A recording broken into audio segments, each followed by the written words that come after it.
Hello everyone समस्त को नमस्कार जय जगन्नाथ। आशा करुच्ची समस्ते भलरे थे।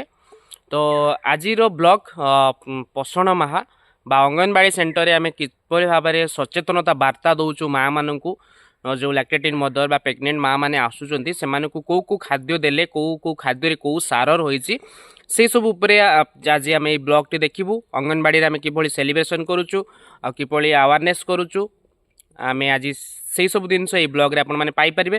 जदि भिडटी भल लगे लाइक शेयर सब्सक्राइब निहाती करेंगे।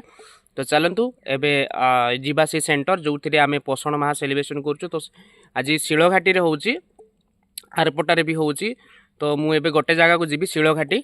तो चलतु देखा किभली आम सेलिब्रेशन करुचु।